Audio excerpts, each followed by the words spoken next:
I'm going to. I'm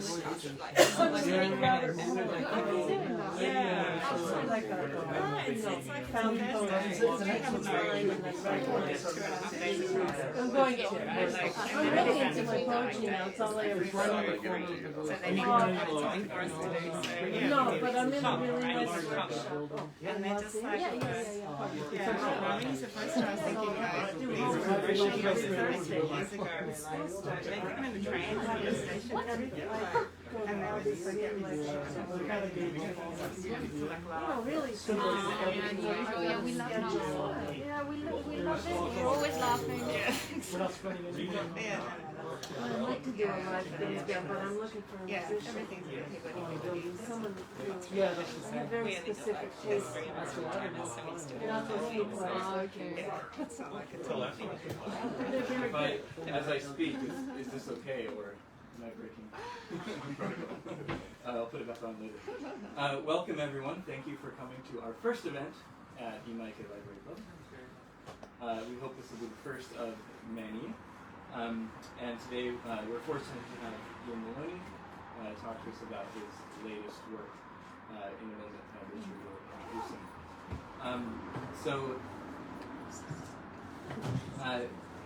This, as you know, this space, I think most of, or maybe everyone here is already a member, but of course this is a space we wanted to create to bring people together and have events like this and invite local authors and support local authors. So we hope this will be the first of many, and perhaps another one coming up later this year. So, without further ado, I will allow Richard to introduce our speaker. Alright, so Ian came to Japan in 2005. Since then he's worked freelance for the Japan Times. He's been nominated for not the Booker Prize Award, which is by the Guardian newspaper England for first time solo. He's various books in various forms, i.e. memoir, fiction, and a poetry haiku book called Fractures, which please come out and check out the books afterwards. Very much so. That's why we're here. That's why we're here. His new book is Life is Elsewhere, Burn Your Flags, which Nathan and I will go through, as he said. We enjoyed it very much. There will be Q&A at the end. We are aware that you've not read the books, but yeah. Without further ado, Ian Maloney.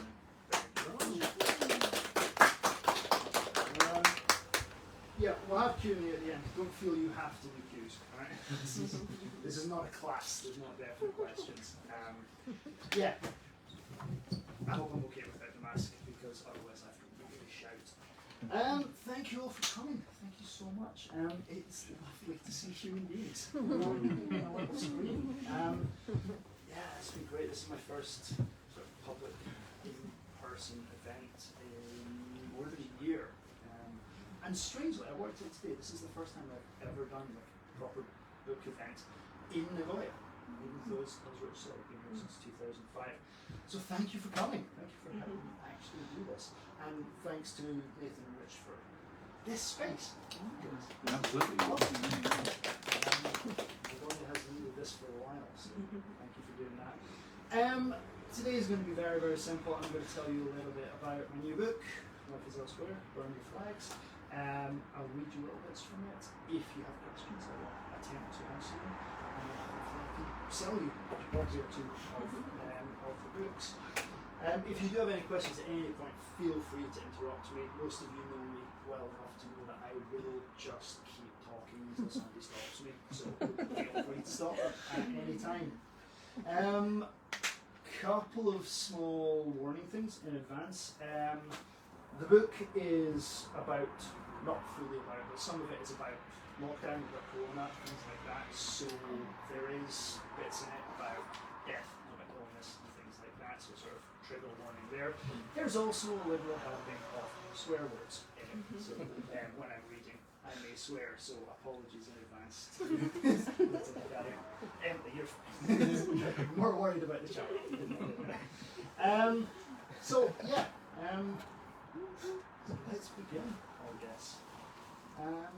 Probably the easiest thing to do to start is to read you a small section that introduces the character. So this is a novella, nice and short, 60 odd pages, 70 pages, so you can read it very, very quickly. And it is about a married couple, an international couple in Japan, an Irish guy called Cormac and a Japanese woman called Eri. For anyone who's only read my last book, The Only Guide in the Village, this is memoir. This is not memoir. This is very, very fiction. Right? So the Irish man married to a Japanese woman is not the Scottish man married to a Japanese woman. There are certain similarities, but there are very, very important differences, as you will hear. So, yeah, let's just read a bit that introduces Cormac and Eri. So, 2 years ago, we had a party for my 40th. This is Cormac. 2 years ago, we had a party for my 40th. Back when parties were a thing. Friends over, barbecue in the garden, drinking until late, hoping finally with turning 40, or at least I thought I was. I came in for more ice and found Eri looking at herself in the hall mirror. She pulled out the bauble holding her hair back, slipped it onto her wrist, pushed her hair into different styles, put it up again, scraped it back, let it drop with a sigh. When did I get so fucking old? Slowly, over time. Very funny. I need to dye my hair again. It is dyed. Yes, it's dyed. It's dyed the same acceptable, respectable colour that everyone else's hair is dyed. She looked at me in reflection for a moment and then back at herself. Did you see Hanukkah's dyed hers the same colour as mine? Why can't she ever do anything original? Why can't anyone? You should go to a salon in spring and see all the newly graduated high school girls come in. They aren't allowed to dye their hair while they're at school, so the first thing they do when they're released into the world is rebel. They go to a salon in a bid to differentiate themselves, and each one comes out the same rust brown. This fucking colour. She flicks one side of her hair up in disgust. We're all rebelling by doing exactly the same thing. Did you do that? I asked. Go to the salon after high school? You know I didn't graduate high school. Yes, sorry. When did you first dye your hair? I was 15, maybe 14. Rust brown. Green and gold. She smiled at memory. When did I become respectable? When did that happen? You couldn't be a punk forever. Why not? That's the point of punk. It's a way of life, of philosophy. The Tao of rotting. I'd be more of a rebel if I just let my natural colour grow in. Maybe I'll cut it short again, or get an undercut. You could shave it completely. A rebel with a crew. If I shaved my head, you'd be out the door before the last hair touched the bathroom floor. She straightened her shoulders, pushed her breasts up, held the position for a moment, then sank against my shoulder. I think I'm having a midlife crisis. You're only 39. Japanese women live forever. They stay alive forever, but most of them have dementia. Yoko Ono was 85 and still punk. You're still punk. Punk as fuck. I run a language school. I wear a suit to work. I have a mortgage. None of those are punk as fuck. So what do you want to do? Quit? Maybe. You can afford it. Take a step back. Kyoko can run things.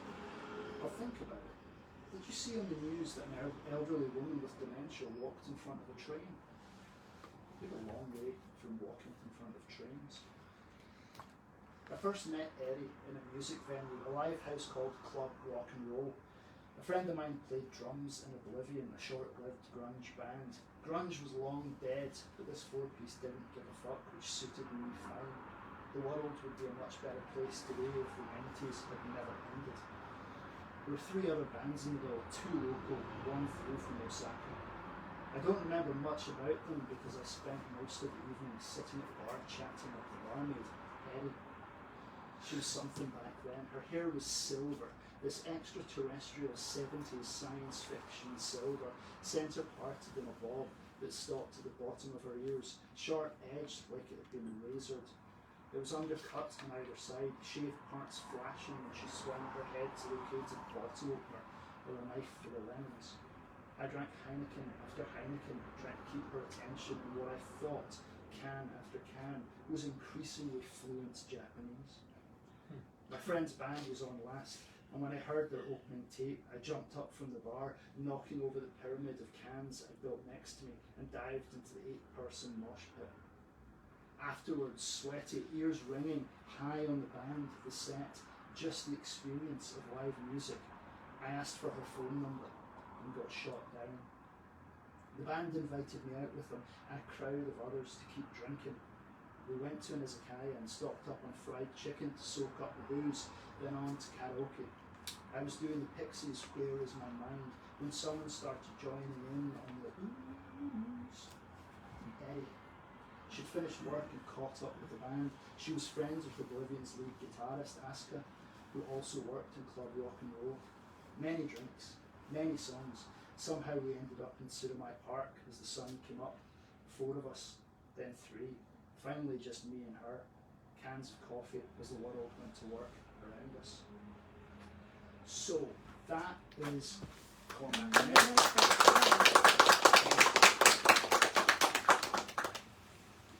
That is Cormac and Eddie. They are a married couple who have been married for quite a while, and they are not doing well. It's not the happiest of marriages. This book I wrote last year, I wrote in 2020. It's all set on Christmas Day 2020. The whole thing takes place over 24 hours. But Cormac and Eddie are characters that I came up with in 2015. Came up with them a long time ago, tried to write a book about them. I was going to write a book set in Tohoku around the time of the earthquake, and Cormac and Eddie were my characters. And it didn't work. It was such a bad book. Couldn't even finish it. It was just awful. But Cormac and Eddie sort of stayed in my head all this time. And last year, while we were teaching online or teaching remotely or staying at home and the works were closed, I had quite an easy lockdown. I was teaching at home, I live in the countryside, it wasn't that much of an inconvenience, but one of my friends back home is a social worker, and I was talking to her, and she was talking about people who are locked down in really quite horrible positions back home. And in Britain, the lockdown was a lockdown for you weren't allowed out, not the state of emergency we've had here. And so I was listening to her telling stories about people and talking about kind of the horrible experience of what lockdown really does mean to a lot of people. And Cormac and Eddie jumped back into my head because there's 2 people, 2 characters I'd invented, but 2 characters that live in my head that, as I say, were having a pretty bad marriage. And I thought, I wonder how they're getting on. I wonder what their 2020 is like. And I started thinking about it, and then I just sat down and started writing. The weekend after Christmas last year, I wrote this story. So the whole thing is, Christmas Day 2020, while they are dealing with a number of problems. I'll read a couple more bits. I'll introduce you. So it's called Life is Elsewhere, Burn Your Flags. There are 2 parts to the story, basically. Life is Elsewhere is the first half, which is from Cormac's point of view, and Burn Your Flags is the second half, which is from Eri's point of view. So you get both sides of the day. There's no real reason why they're in that order. If you want, you can read them the other way around. We actually thought about printing some with the other bit first. It's literally just I wrote it in that order, so that's how we ended up. So I'll start with, I'll read you the first few pages of Cormac and then the first few pages of Eri. So this is Life is Elsewhere. Snow fell during the night, a sugar coating on the mountains, frosted pine trees, an icy sheen in clean bright wood. Yet even after the snow, it's all still dusty scrub. These hills, not mountains, whatever the tourist info says, are never going to inspire great poetry. No hermits ever retreated to these sandy bumps to live out their lives in quiet contemplation, lives of quiet desperation, not here.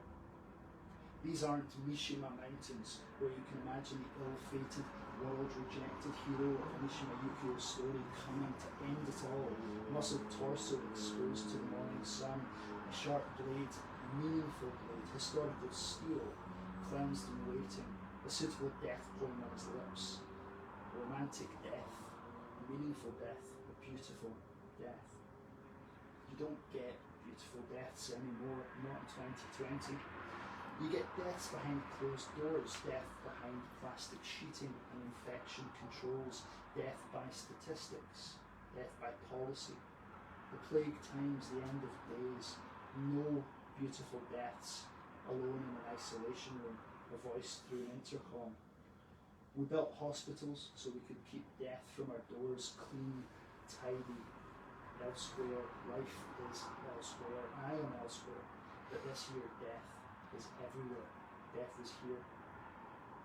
On the way here I killed a snake.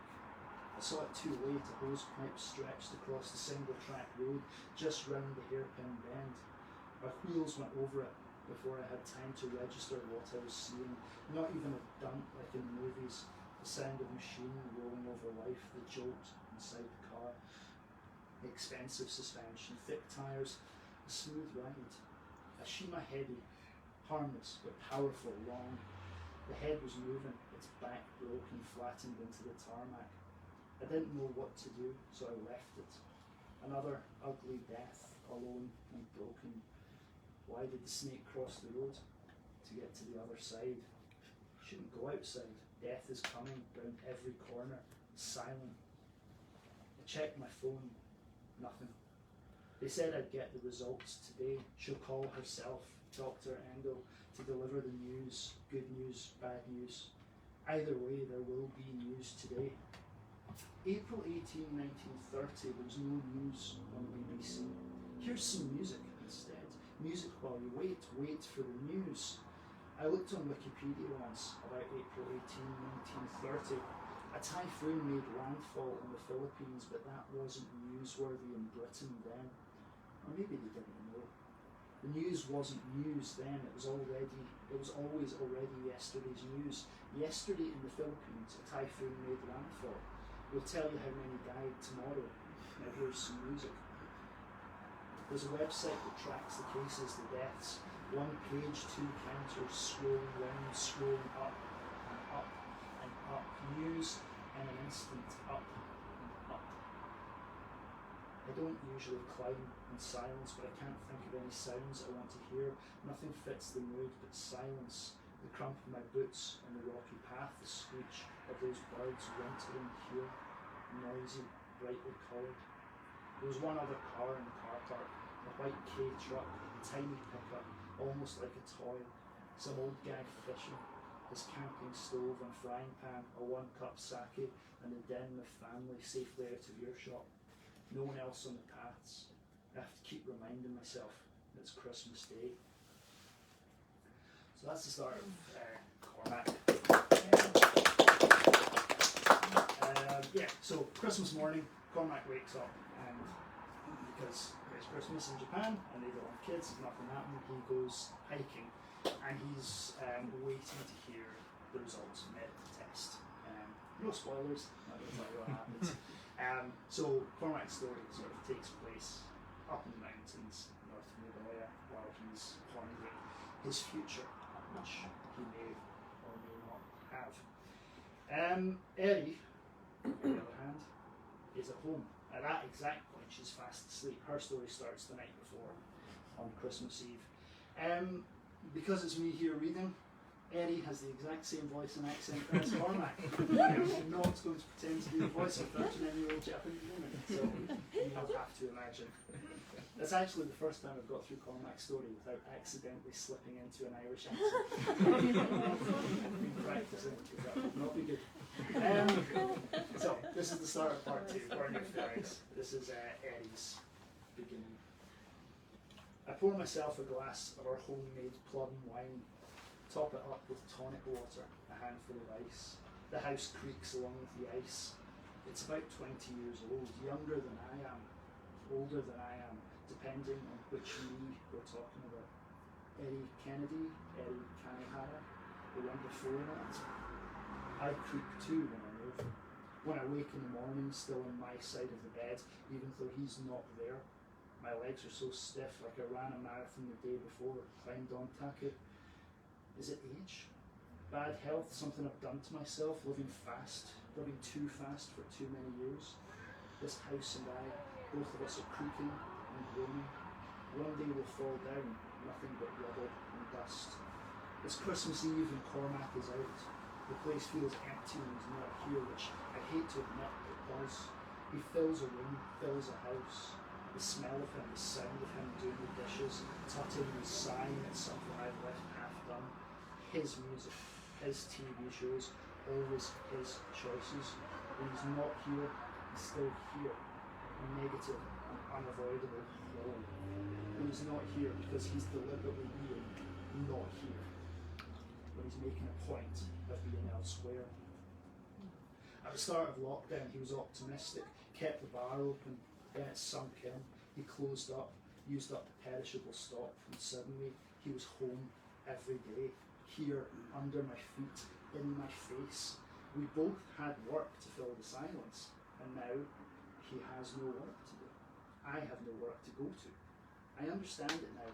All those women who divorce when he retires, a lifetime of him doing nothing but eating and sleeping, little more than an ill-tempered lodger who brings in the money, and then suddenly he's there all day, every day. This man you've grown old ignoring, this man who only now notices the kids have left, and you can't take this man used to being obeyed in the office, not having an outlet for his bullying. Thank God for golf. I thought I'd avoided all that, marrying a foreigner, but it's not nationality, it's gender, it's the whole fucking lot of them. He's out somewhere, mooching in the empty bar, maybe, just maybe, at the gym. My phone chimes, that'll be him. He can't go 5 minutes without saying something. He used to touch me all the time, every time he walked past me, like he was checking I was real, that I was still there. When did he stop? It isn't from him. There are some Facebook notifications, new tweets, as always, the red bubbles climbing and climbing, reminders there are still people out there trying to be social, a reminder that I'm avoiding them all. It isn't from him, it's me now.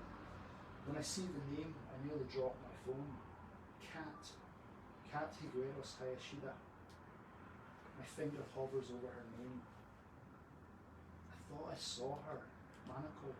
A flash of her neon blue hair in the shop window, a reflection, her ghost.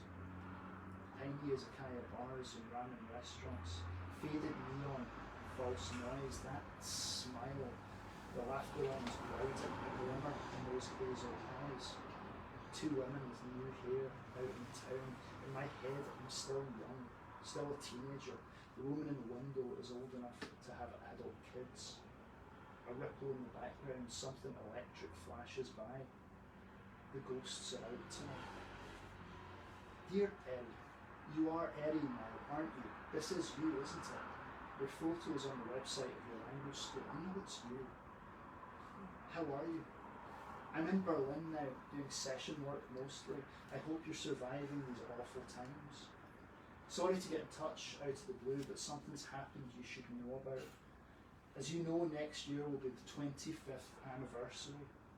Anniversary, is that the right word? Someone's making a documentary about her and the band. I guess I figured this would happen, but it was still a surprise when it did. Dylan Charles, have you heard of him? Anyway, he's sniffing around, trying to interview everyone involved. He contacted me, and he's looking for you. I've agreed to meet him, just to see what he's up to. If he's legit or a vulture. Do you want me to pass on your email? Did you ever finish your documentary? All that footage? I'd much prefer your take on all this to Dylan Charles. I know she would too. Maybe we could Zoom sometime. Love, Kat.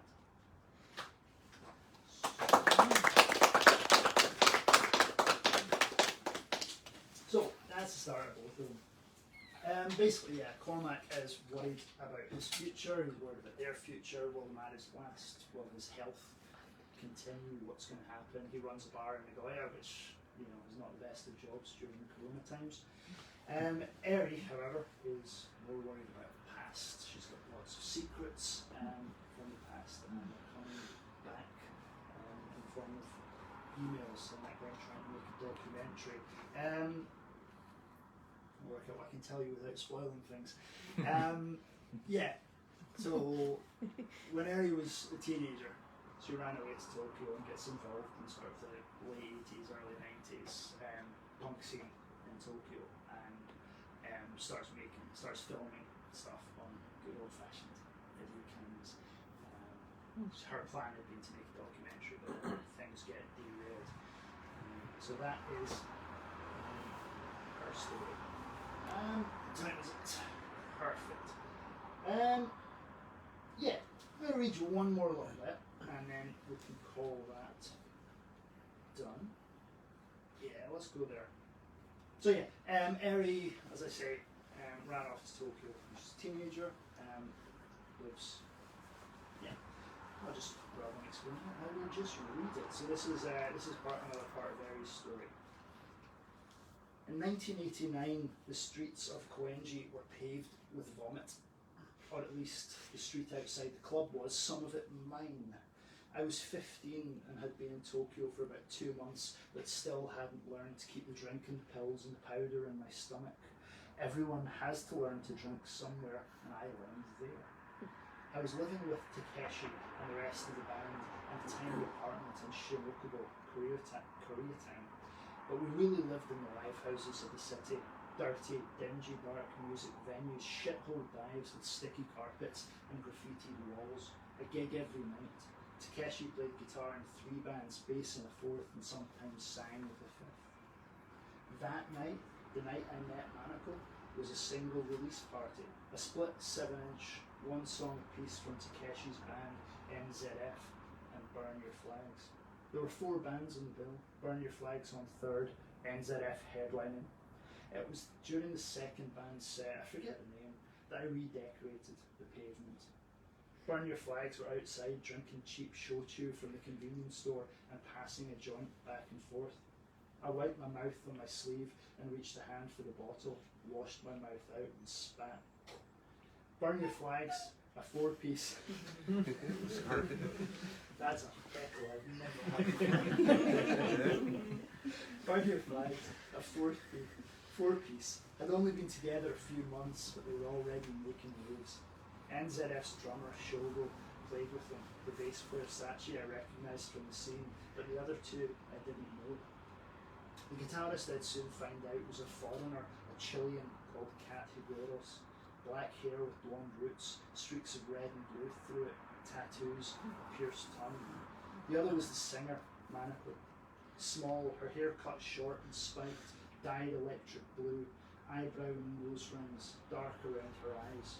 In the light, I couldn't tell if it was makeup or natural. This sneer, which I came to realise was a permanent expression, her default setting, resting fuck you face, she called it. She took a drag on her joint. Kat took the shochu from me and swigged. Sit down. She spoke Japanese with an accent, the syllables rolling and swelling in a way I liked instantly. I crouched down, my back against the wall, and took the joint from Manako. Her arm was red and was liquid on the floor. I looked closer, squinting in the light from the street. Her left arm was slashed, blood running from it like a tap had been left on. She saw me looking, angled her arm so I could read. Moiru, burn like garbage. She waited for my reaction. I refused to give her the satisfaction. It was just what she wanted, her type. She'd do anything to disturb, to get attention. You're the groupie? Fuck you. Yeah, you're Takeshi's groupie. I heard about you. Why are you, 14? I look at Shogo, the drummer, for support, but he shrugged. You're on your own. So what if I am? What's it fucking matter to me? And I'm fucking 15. Do you play? Play what? Play an instrument, you know, fucking music? She jabbed a thumb at the lighthouse. No. What do you do then? What do you mean, do? The purpose of your existence, what is it? The purpose of my existence? I pointed at the puddle of vomit. I puke. Cat laughed, handed me the bottle again. I like this one. We're on in a minute. Sachi, give her the camera. Manako took the bottle from me. Sachi pulled a video camera from her backpack and pushed it at me. If you finished puking, you can film our set, said Manako. Film this, I said, giving her the finger. I took the camera and her joint. Yeah, stop there.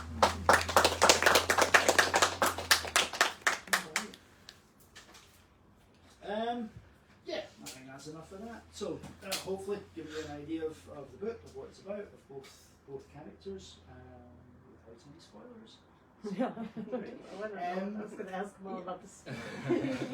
I can explain more. If you have questions, ask, and I will attempt to not spoil it for anyone, especially as we're recording it. So that goes out. Yeah, if you have questions, that would be a good time. Yeah. Do you know the book Life is Elsewhere by Milan Kundera? Yes. There's no connection, is Apart there? from the fact that I'm a fan of Milan Me Kundera, too, I stole his yeah. title. Yes. And the book is really good. It is really good. I'll, yeah. when I read it, I'll see if there's a connection, I guess. It's just, you know, you come up with a title and you're like, oh, that's been used, but it just fits perfectly. And then I clarified this, but I double checked, but you cannot copyright titles.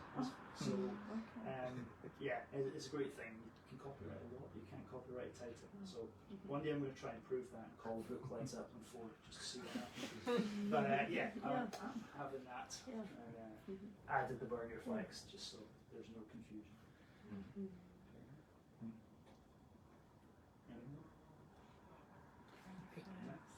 You don't have to, this isn't class. No, I'll put my hand up anyway. What do you feel is harder? You can define what harder is, but between writing a non-fiction and fiction. Non-fiction's harder, I would say, because you can't make stuff up. You make stuff up in non-fiction, you get caught, and you're like, oh, we can dismiss all of this. Fiction, in a sense, fiction's easier for that reason. You can take liberties, you can go where you can. I can say things that I would never say. I can say things that I never think, because characters have different perspectives and different personalities.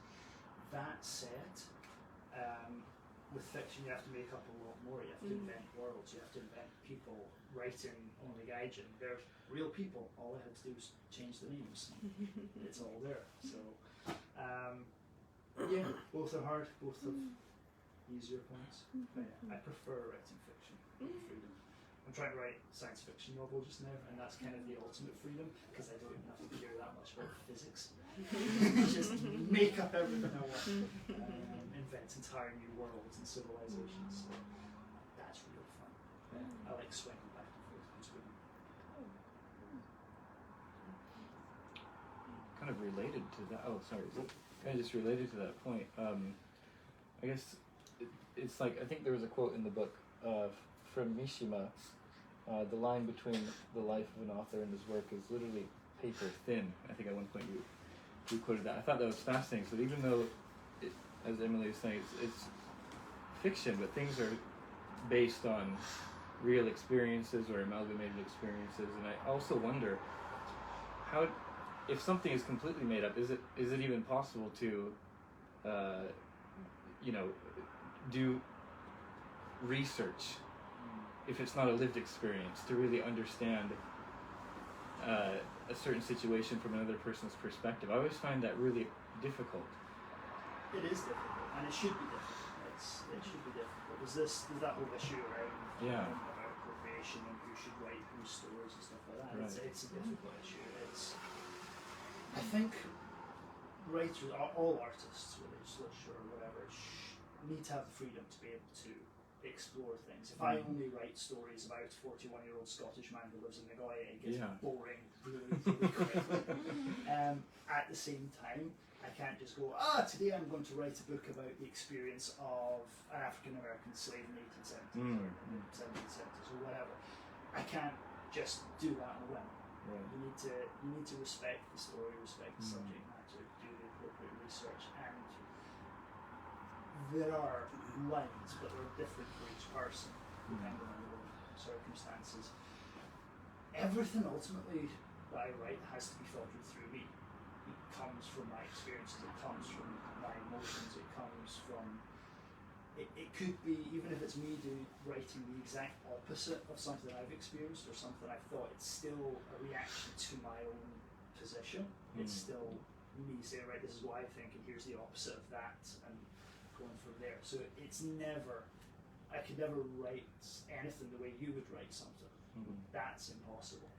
The question, one of the questions for me always is, how far do I go in disguising that and changing it? And does it need to be different? Does it need to be changed at all? Like I've written books. I've written a book from the point of view of a 41-year-old Irish man who's very, very similar to a 41-year-old Scottish man. I've also written a book from the point of view of a bisexual woman. So half of it is from her point of view. So I've sort of done both. Hopefully pulled them off. It's for other people to judge rather than me. But yeah, that line is paper thin, as you should say, because you can't escape yourself. In that sense.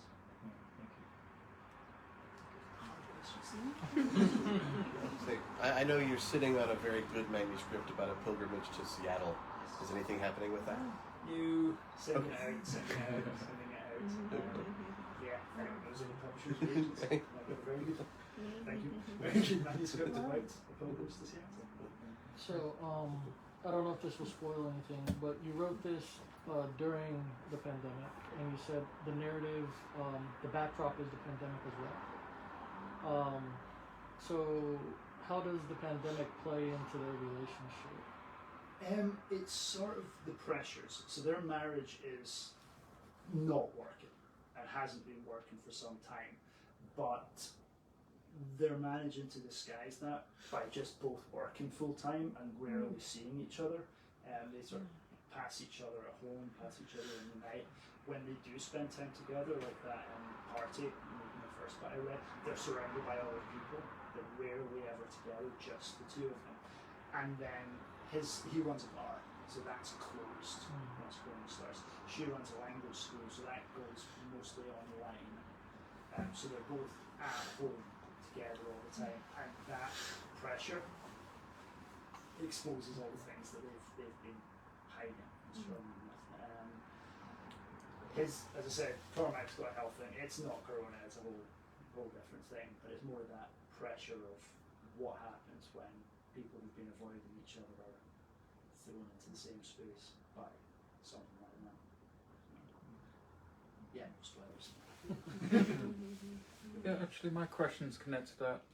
Could this novel have existed if there wasn't a pandemic? I don't think so. As I said at the start, I tried to write these two characters years ago, and it didn't work. So my original plan was it was going to be set in 2011, the start of the year, and their marriage is falling apart. And then in March of that year was the earthquake, tsunami, and they both decide to Compete with a baby. Small facilities. And they both decide to go to volunteer to go to help afterwards, and that's the thing that disguises the problems. And it didn't work. It was nonsense.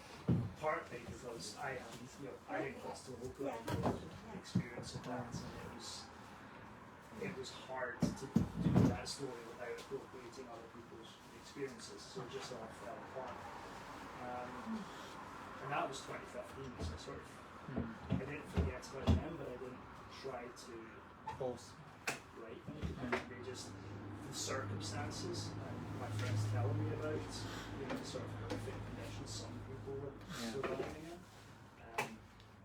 sort of pushed it back up to the forefront. So yeah, probably not. No.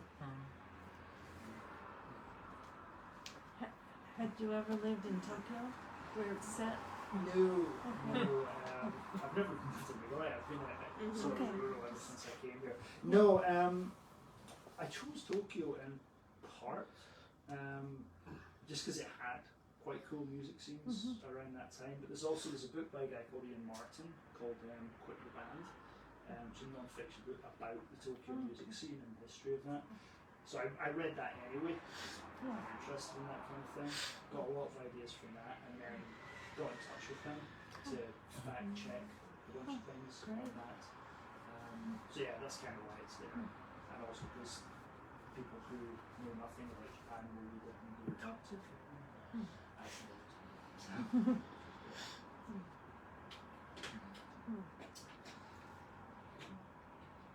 It was, oh, it's okay. Yeah, thank you. I mean, it was it was a great book. I really enjoyed reading it.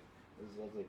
And also, again, without giving anything away, I just was curious. There was a one character who's a friend of Cormac's, and he kind of goes off the rails, to put it lightly.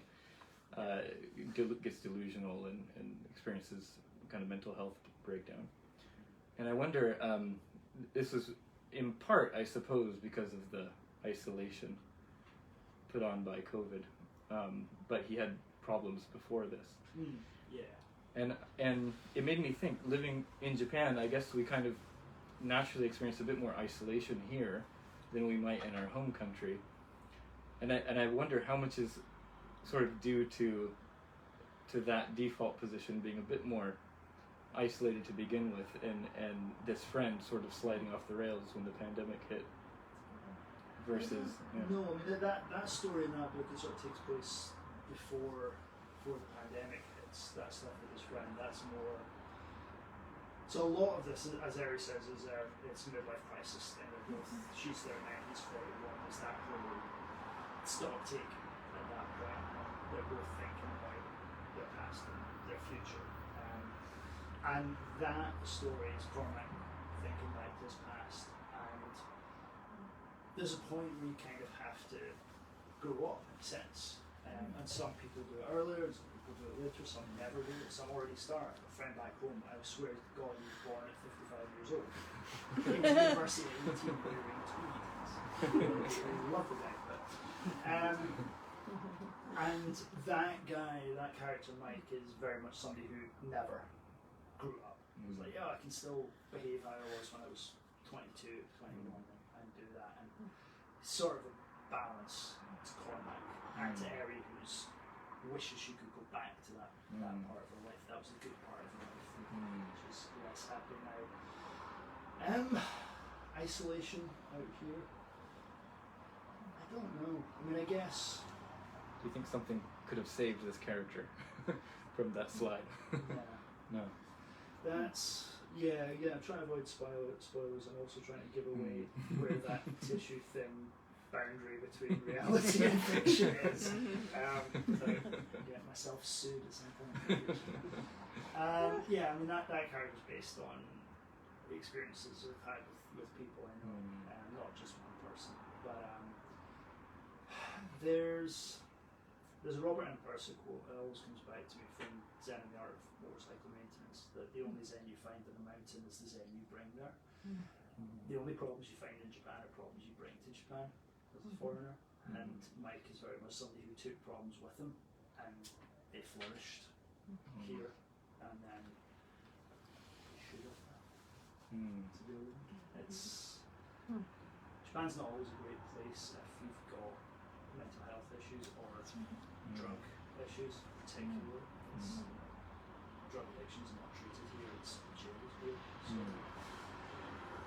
But if you're the kind of person that can move from abroad to Japan and live here, then isolation is not something that's really going to be a huge problem. You could be quite comfortable with yourself.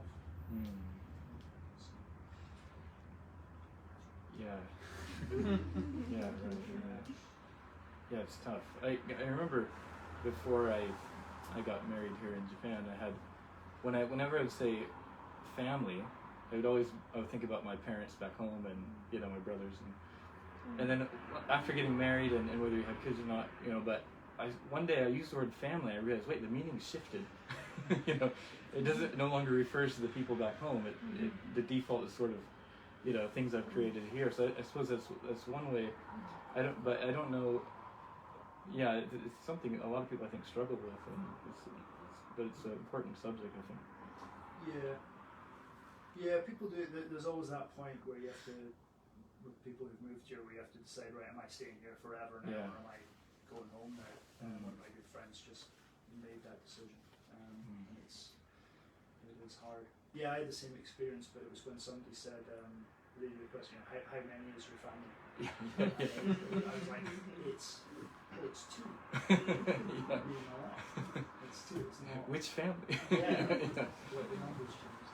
I think we probably all had that at some point. My phone's not on silent. That's a bad stuff. Cool. Alright.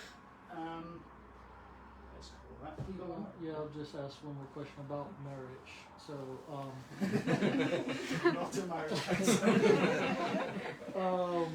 so the plot revolves around this marriage, and I guess from the readings you gave, there's a sense that they got married at a time when they didn't really know themselves or know each other, and the pandemic has forced them to reflect on who they are and where they're going.